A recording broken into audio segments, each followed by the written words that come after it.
দিদি আমাকে যদি বলে আগুনে ঝাঁপ দিয়ে দাও, আমি আগুনে ঝাঁপ দিয়ে দেবো। দিদি আমাকে যদি বলে আগুনে ঝাঁপ দিয়ে দাও, আমি আগুনে ঝাঁপ দিয়ে দেবো। আমি ওই কাসেম বলতে চাই না, ওর নাম হলো শিকনি সিদ্দিকী। ও শিকনিকে ফেলে আবার সেই হাত লজেনের মতো চাটে।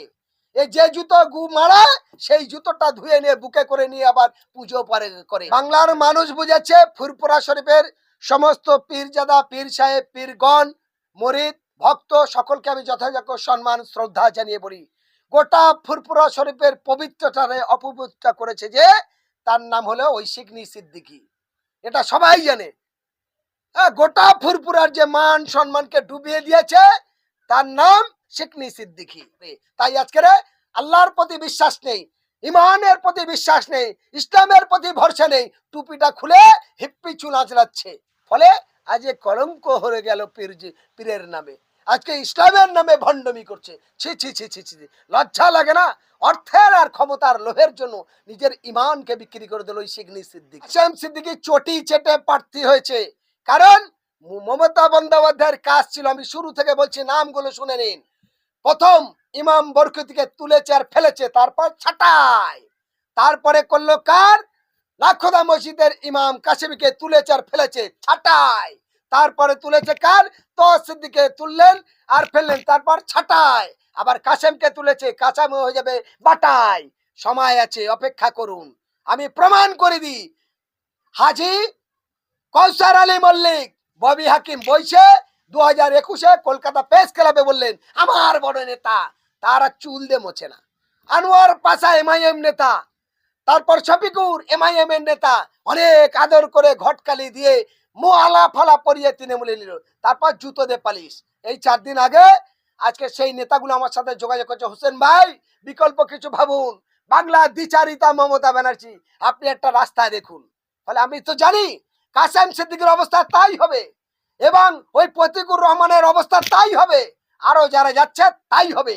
মমতা ব্যানার্জি কেমন দ্বিচারিতা আরো একটা প্রমাণ শুনবেন, শুনে রাখুন। কয়েকদিন আগে রাজ্যসভার 4টে সাংসদ করেছে, সেই রাজ্যসভার 4টে সাংসদের মধ্যে 3 জনের সাথে রাজনীতির কোনো সম্পর্ক নেই, সেই 3 জনের কোনো ছবি দেয়নি। আর মুফতি আব্দুল মাতিন আরেকজন চটি চাটা, তাকে কি করলেন? সকালে ঝান্টা ধরে দিলেন আর বিকালে মনোনয়ন দিয়ে দিলেন। ওটা মুসলমান, তাই ওর ঝান্টা ধরে নিতে হলো। কাসেম সিদ্দিকী পীরজাদা, তাই ওর টুপি খুলে দিল। লজ্জা লাগে না? ছি ছি ছি ছি ছি। আর আরো 2 জন আমভোগ, যাদের বাংলার কোনো মানুষ কোনো লড়াই কোনো আন্দোলন কোনো কাজে দেখেনি, তারা আইএসএফ বলে করতো, আইএসএফ কোনো রকম পায়নি লোক, ওই রকম ভবহুরে বেকার আনপাড় মানুষকে ক্যান্ডিডেট করেছিল, নূর আলম আর মঞ্জুল লস্কর। বাড়ি কোথায়? দক্ষিণ 24 পরগনায়। আর ওদেরকে পতাকা ধরাচ্ছে কোথায়? আমডাঙ্গায়, উত্তর 24 পরগনা। বুঝুন, গায়ে মানে না আপনি মোড়ল। বলে সন্ধ্যেবেলা দেখাশোনা, ভোরে বেলা বিয়ে, পরের দিন এলো বউ হাওয়াই চটি ছেলে কোলে নিয়ে। এই মমতা বন্দ্যোপাধ্যায় তাই। তাই তো আজকের তার দলের নেতা বলেছিল যে মমতা এ কেমন মমতা, লাল মমতা না সারা মমতা। ওরা বলে দিদি, আমি বলি বৌদি। কত নাটক করবে? আমি প্রত্যেকটা ইমাম সাহেবদের আপনাদের মাধ্যমে করজোড়ে আবেদন করি, ইমাম সাহেব আমাদের মাথার মুকুট। প্রত্যেক ইমাম মহাজ্জেন ভাই আমার মাথার মুকুট। ইমাম ভাইরা বলছেন মসজিদে খতমায়, আশহাদু আল্লা ইলাহা ইল্লাল্লাহ, এক আল্লাহ ছাড়া দ্বিতীয় কোনো মাবুদ নাই, আল্লাহ ছাড়া দ্বিতীয় কোনো মাবুদ নাই। আপনার খাওয়া দাওয়া হাওয়াত মাওয়াতের মালিক আল্লাহ, মমতা বন্দ্যোপাধ্যায় নয়। তাই মমতার অধিকার নেই মসজিদের ইমামদের উপরে কথা বলার, মমতার অধিকার নেই ইসলাম সমাজকে নিয়ে কথা বলার। ফলে মমতা ব্যানার্জি একটা পায়ের জুতো, সেই জুতো এত বড় ছুতো করবে, মেনে নেওয়া যাবে না। আমি বলি, হে বাংলার বিবেকমান মানুষ, আজ ভারতবর্ষের স্বাধীনতা রাস্তা দেখেছে এই বাংলা, আজ ভারতবর্ষের ঐতিহাসিক মিলন তিথি করেছে এই বাংলা। সেই বাংলার শান্তি সংহতি সম্প্রীতির স্বার্থে আসুন একসঙ্গে কাঁধে কাঁধ মিলে এই নোংরা নর্দমায় কালীঘাটের ময়লা বেঁকে এর ফ্যাকানিকে বন্ধ করে দিই আমরা।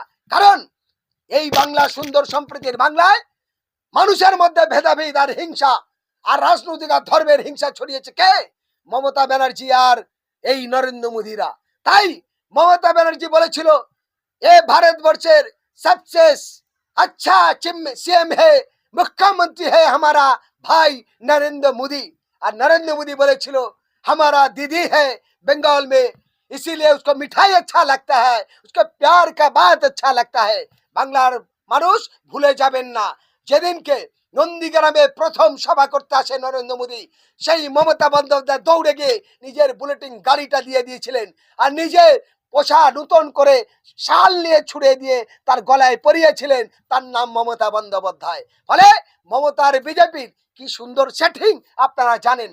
কাসেম সিদ্দিকীকে দিয়ে রফা হয়েছে অর্জুন সিং এর মাধ্যমে কয়েক হাজার কোটি টাকা নিয়ে, সেই টাকায় মমতা ব্যানার্জির বিমান চড়ছে। কিন্তু মমতা ব্যানার্জি একটা প্রমাণ করতে পারবে না, নওশাদ সিদ্দিকী, হুমায়ুন কবির বলতে পারবে না, কংগ্রেস বলতে পারবে না, আপনার ওই এমআইএম যে তারা ওই বৈঠক করে নিয়েছে। কিন্তু এটা খুব পরিষ্কার, মমতা ব্যানার্জি জবাব দিক যে আজকের দেব থেকে শুরু করে আর এদের অভিষেক ব্যানার্জি থেকে শুরু করে ফিরোজ হাকিম থেকে শুরু করে সব নেতারা হেলিকপ্টার চড়ছে। এই হেলিকপ্টার কি মমতার কালীঘাটে তৈরি হয় নাকি?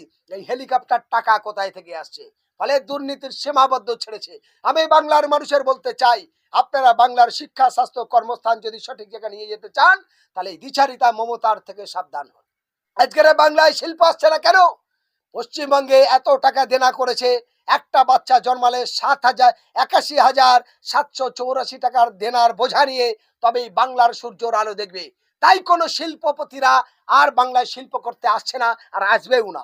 মমতা ব্যানার্জির পরিবর্তন না ঘটলে ওই তরুণ তুর্কিরা যেমন লাঠি খাচ্ছে কলকাতার রাজপথে, চাকরি দাও, কাজ দাও, আর না হলে পরিযায়ী শ্রমিক হিসাবে কাজে গিয়ে ওই উড়িষ্যায়, ত্রিপুরায়, কেরালায় গিয়ে খুন হয়ে প্রাণ হয়ে যাবে, হেঁটে হেঁটে আসবে কপিনবন্দি লাশ হয়ে। ফলে আপনারা কি চান?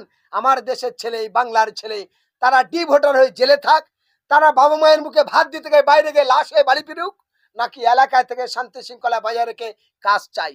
আর কাজ যদি পেতে হয়, আমি হোসেন গাজী বলছি, তৃণমূল বিজেপির বিরুদ্ধে বিকল্প যারা সরকার আসবে তাদের 5 বছরের মধ্যে কর্মস্থানের জায়গার জন্য লাগাতার আমরা লড়াই আন্দোলন করব।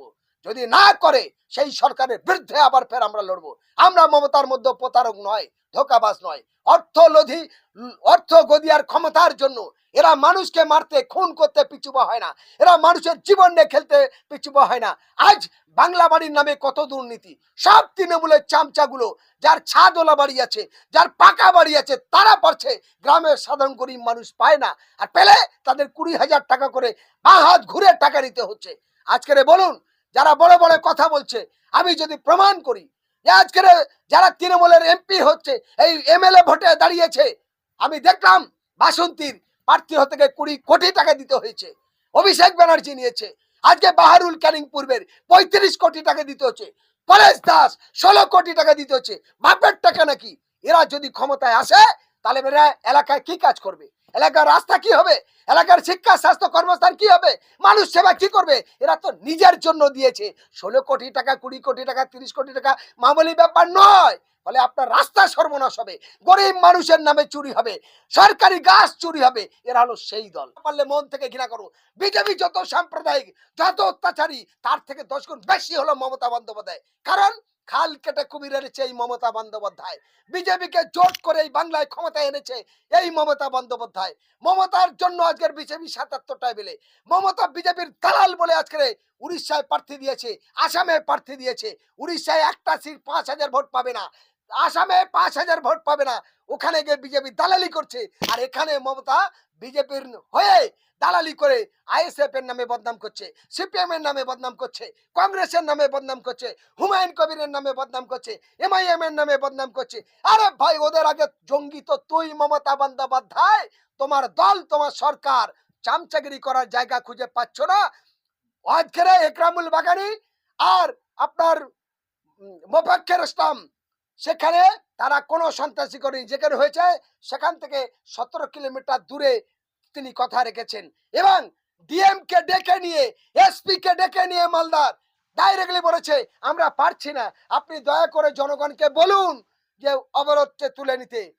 মোফাক্কের ইসলাম হাজার মানুষের সামনে নিয়ে বলেছে, ওগো ভাই, ডিএম সাহেব অনুরোধ করছে অবরোধ তুলে নেবে কিনা, তুলে নাও, তুলে নাও। তারপরে অবরোধ উঠলো।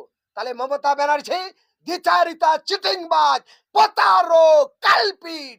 তাই মমতা ব্যানার্জি সত্যটা সামনে আনতে পারলো না। আপনারা দেখুন ওই ভিডিওটাকে, আপনার স্ক্রিনে দেবেন, ওই ভিডিও দেবেন, তাহলে বুঝে যাবেন। আজ সেই মমতা বলছে এরা দ্বিচারিতা।